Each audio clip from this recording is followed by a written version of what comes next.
जय हिंद दोस्तों। ये छोटी सी कहानी आपके जीवन में बहुत बड़ी बात आपको सिखा सकती है। ये कहानी है एक अमीर बिजनेसमैन की। वो बिजनेसमैन जब एक दिन फ्री होकर के अपने ऑफिस में बैठा हुआ था, दिमाग में एक बात उठ रहा था कि मेरी आखिरकार मेरी सारी प्रॉपर्टी मिला करके कुल कितने प्रॉपर्टी है, कितने अमाउंट है मेरे पास पैसे। तो उस बिजनेसमैन ने क्या किया कि अपने मैनेजर को बुलाया और मैनेजर को बोला कि एक काम करो, तुम मेरे पूरे जितना मेरा प्रॉपर्टी है उसका डिटेल ला करके दो, कितना अमाउंट है मेरे पास, इस बात को मुझे बताओ। तुम्हें मैं इसके लिए 7 दिन का वक्त देता हूँ। तो 7 दिन का टाइम दिया गया था उस मैनेजर को। तो 7 दिन के बाद वो आया उसका मैनेजर। तो वो जो बिजनेसमैन था वो अपने मैनेजर को देखते ही बोला कि तुम्हारे हाथ में कोई फाइल्स नहीं है, तुम रिपोर्ट बनाए हो या नहीं। तो उस मैनेजर ने कहा कि साहब आप सिर्फ सुनते जाइए, सारा हिसाब मेरे दिमाग में है। उस मैनेजर ने उस बिजनेसमैन से कहा कि आपके पास इतने रुपए हैं, इतने संपत्ति हैं, इतने ज़्यादा आपके पास दौलत है कि आपके 7 कुश्तें आपकी आराम से मलाई मार करके खा सकती है। ये सुनकर के बिजनेसमैन थोड़ा खुश हुआ और फिर उस बिजनेसमैन ने अपने मैनेजर को एक काम दिया। बोला कि तुम एक काम करो, महीने 2 महीने का वक्त ले लो हमसे, लेकिन पूरी डिटेल में ला करके मुझे अपनी देना कि कितने प्रॉपर्टी है, कितने अमाउंट है, कितने इन्वेस्ट किए हुए हैं, सारी की सारी खबर दो मुझे। इतना कर करके मैनेजर वहाँ से जाने लगा। तो फिर उसके दिमाग में एक बात आया उस बिजनेसमैन के कि 7 कुश्तियान तो खाना खा लेगा मेरा, 7 कुश्तियान तो अपना जीवन यापन कर लेगा, लेकिन 8वें का क्या होगा। तो वो बिजनेसमैन रात में जब घर गया तो उसे लगा कि ये बात दिमाग में तो चल रही थी, उसे लगा कि अपनी बीवी को बता दें, लेकिन फिर सोचा कि अगर वाइफ को बताऊंगा तो वाइफ सोचेगी ये क्या क्या सोच रहा है।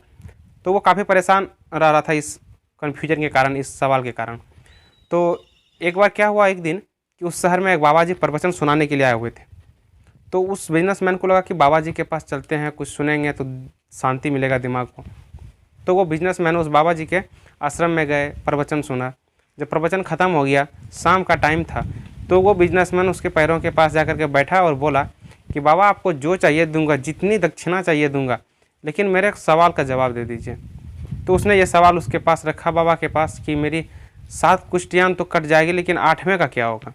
तो ये सुन करके तो बाबा को सारी प्रॉब्लम समझ में आ गई, लेकिन बाबा उसको समझाए कैसे। तो बाबा ने बोला उस बिजनेसमैन से कि आपको कुछ ज़्यादा नहीं करना है, आपके जो शहर में जो छोटा सा बस्ती है, पुराना वाला बस्ती, उस बस्ती में सबसे लास्ट वाला जो घर है उसमें एक बुढ़िया अम्मा रहती है, उसे जाकर के आप आधा किलो आटा दान कर दीजिए।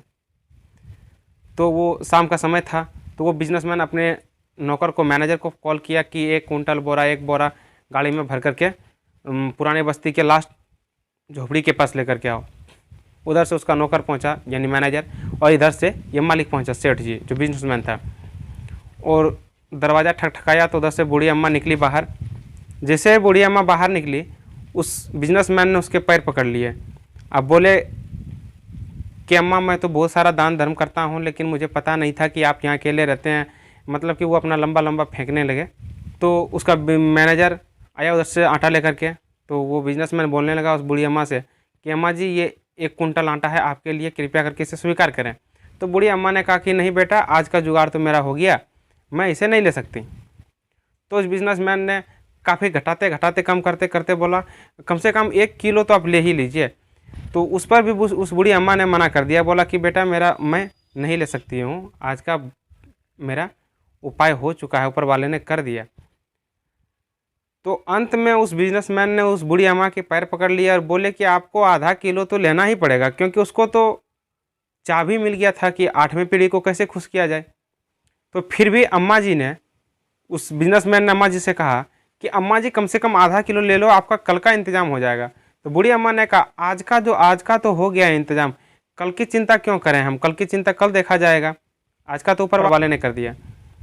ये सुनकर के उस बिजनेसमैन के दिमाग की खिड़की खुल गई।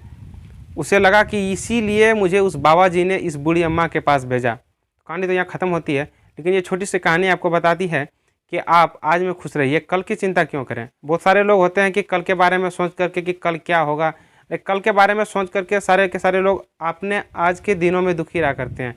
इसलिए कल की चिंता छोड़िए और आज में रहना सीखिए, ज़्यादा खुश रहेंगे। अगर आपको हमारे वीडियो अच्छा लगे तो हमारे चैनल को सब्सक्राइब करें।